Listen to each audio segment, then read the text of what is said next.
Do you have a craving for pasta? How about bacon? Well, I know I do. Well, if you do have a craving for both, you've come to the right place. Today we're going to show you how to make fettuccine carbonara with Chef John Slattery from 4 Main Street Restaurant in Huntington. Did I say it right? Fettuccine carbonara. Carbonara, pasta carbonara. Bacon absolutely. carbonara. Now, where did carbonara come from, John? Carbonara is an Italian dish, specifically from the Rome area, and it's really classically a dish that involves bacon, pasta, eggs, and cheese.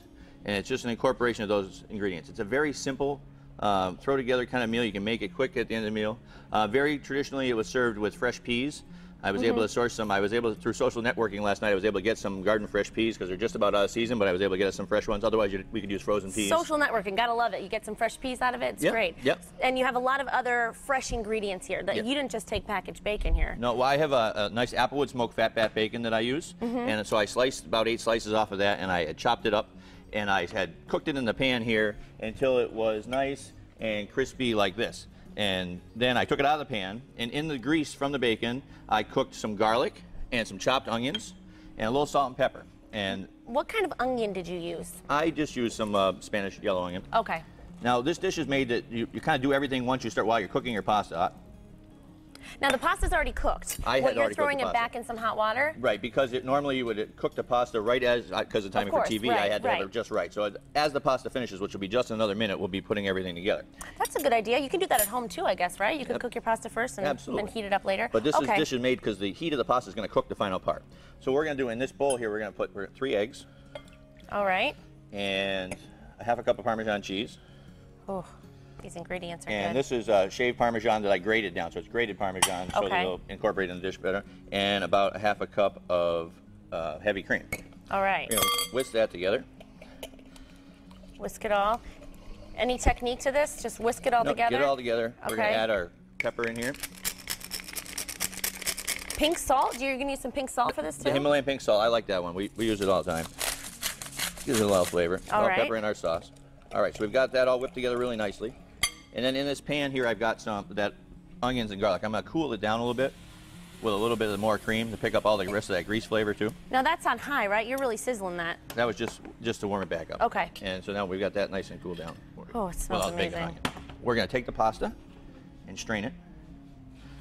And we don't strain. Make sure when you strain it, you save a little bit of water. Don't drain it all down the sink. You might need it. This sauce has a tendency to lock up because of the cheese, so you might need a little bit of this pasta liquid to thaw it out. Now the pasta is really hot because it just came out of the boiling water. Yes, it's hot, hot. We're going to stir in the garlic and the onions and the bacon fat from that pan. Get that into there for some flavor. Okay. And then we're going to slowly, here, you can slowly drizzle in from this bowl whatever into my I can bowl. do. Yep, you pour in here. All right. Just tell me if I'm going too fast. Now, what happens if I do it fast? Well, you pour it in too fast. You're making me nervous, John. I don't know if Stop. Let me stir. Yeah, a little bit. Let me stir. Now pour some more. If you do it too fast, then you'll have scrambled eggs? Yep. Wait, exactly. And we're going to put the peas in right now, too. Fresh peas? Yep. And they're going to get tender. I'm going to stir and pour a little bit more of the sauce in. And we do a little bit at a time so that the eggs are cooking from the heat of the pasta, but they're not scrambling. And now pour the rest in. All right. Now, if I'm cooking in my kitchen by myself and I don't have anyone to pour this mixture? You would just, well, a little bit at a time. Have it in like a pitcher so it's easier to pour from hand. Right. Good to go. Mix with one hand, pour with the other. Yeah. Okay. And there we go. The rest No, of that's it? enough. That's good. That's good? Okay. For the amount of pasta we had. And there we go. Then we got this nice sauce. We're going to stir in the chopped bacon there. Took the bacon out, yeah. We're going to put it back in now. Seth said he stole some before. Oh, boy. Seth, bad boy. It just smelled too good. He just couldn't resist. And then we have this beautiful dish of carbonara sauce with bacon and cheese. Eggs I'm pouring in the pan. And the so eggs are cooked because the heat of the pasta cooked the eggs? The heat of the pasta cooked the eggs. Oh my gosh, it smells amazing. That is pasta carbonara. And that's going to be it's kind of a heavy dish because it's got all the eggs and a little bit all that cheese and stuff in it. Then we can sprinkle some more of the flaked Parmesan on top. Healthy is so overrated, you know? Well, it's in moderation, and we need all these things. There's peas in there. Yeah, you do. There's peas. That's healthy. They came out of the garden. You need carbs. And we're going to mix that. We're going to make some tomato bruschetta a little later, so we have something light and healthy and green to go with our pasta dish. Oh, John, you're speaking my language. I can't wait to try it. Thanks so much. We'll be back with you later in the show. Thank you very much. Coming up, it's time for Taste Appeal Tomato Bruschetta. It's a wonderful, easy way to enjoy fresh, ripe, seasonal tomatoes. You're darn right it is. We're back with Chef John Slattery from 4 Main Street in Huntington, and he's going to show us how to make it. It starts with a piece of bread. We're back. So we're going to make the bread real quick to start with. So I love to do the bruschetta over the cheesy garlic bread. So we've got some of our signature garlic butter from 4 Main Street, and we're Now, if you don't mind, what goes into that signature garlic? A lot of garlic. Good. Fresh herbs. lots of different kinds. They parsley, sage, rosemary, and thyme, like that song goes. Oh yeah. We might get sued if you keep going though. That was less than 20 seconds. Oh good. Yeah, please don't. And it was me singing, so no one will notice anyway. I actually have no idea what song that is. So it's Simon and Garfunkel. Oh, a little bit of our okay. signature fore rub that we use to it. It gives it like the salt and pepper and everything else in there. And we're just going to put a couple slices of mozzarella and a little bit of some cheddar and a little bit of this shredded, really nice imported cheese. And then if one of you would just throw that in an oven, that would be Would you like to? fantastic. I don't care. Bottom Sure, I don't Take care. a breather. All right, well, that's Okay, going I'll to just make the bottom Stay oven. here. The bottom oven. In the bottom oven, I get you. And I've got in the bowl here, I've got some tomatoes, and we're going to dice just one more in there. And be very careful. Are these vine ripened or beefsteak or? These are from Farmer Fran. He brings me tomatoes like twice a week in the restaurant now that we're in season, as well as we grow some of our tomatoes in the restaurant. And so we've got a little bit of tomatoes from the restaurant, a little bit of from Farmer Fran. Oh, it doesn't get more local than that. Right down the street from the restaurant. He brings a lot of our vegetables. Oh, look at that tomato. Hey, how are you doing that and not? Can I have this? Yeah, go ahead.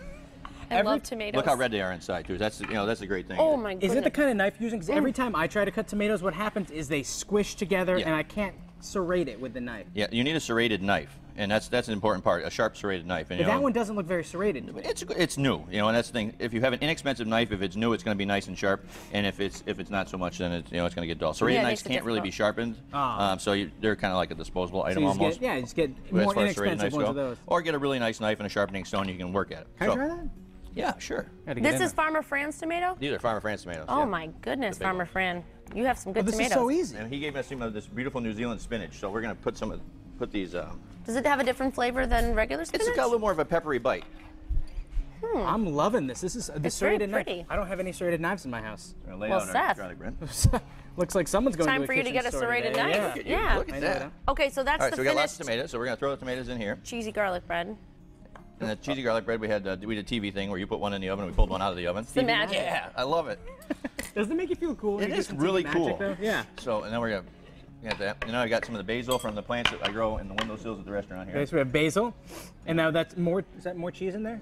Scallions. So those are just a little bit of leeks I've got, and Leeks? just for some green, as well as the basil. And a the little leeks bit. in the onion family. Onion too, family right? as well. So you're gonna get a little bit of good taste there. Yeah. And remember we chiffonaded these last year? Yes. Yeah. And How then could we've I got forget? some red onion here I've got. We're going to dice that. So we've got Finely the tomato, diced. the finely diced red onion, the basil, a little bit of leek we use just for some extra flavor, and then we're just going to put some of that nice pink salt because we like the pink salt because it's I heard pretty. about this pink salt while I was getting my Yeah. haircut earlier. And is that, so did you already mention that? Is it balsamic vinegar in there? No, we haven't gotten there yet. We're putting Oh, some pepper I'm in. jumping ahead. I'm getting excited. I Yeah. just love it. And then we've got some nice aged balsamic vinegar Ah, that's the stuff. and a little bit of extra virgin olive oil.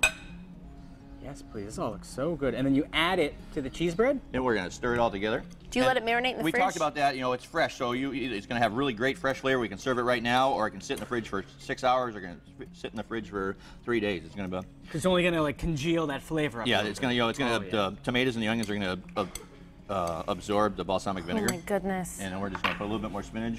Now you know what you could do too. You top could of probably bread. transform this into one of those bread salads. Oh, I don't know. Like a bread. I'll What's teach you that? about the bread salad. Oh, I we'll have learned to about learn this about last that. week. You did too. Maybe you were off. Bread salad. No, I was here. It's like this, but you have crouton. You kind of yeah, make croutons. yeah. We and you had put the it bread. in. It's like right a in. panzanella, right? Is that what it is? Panzanella. That's the fancy term Oh, for okay. it. And then we Yeah, got this bread cool salad. tool here. We're just going to put some of that bruschetta right on our garlic bread. Oh.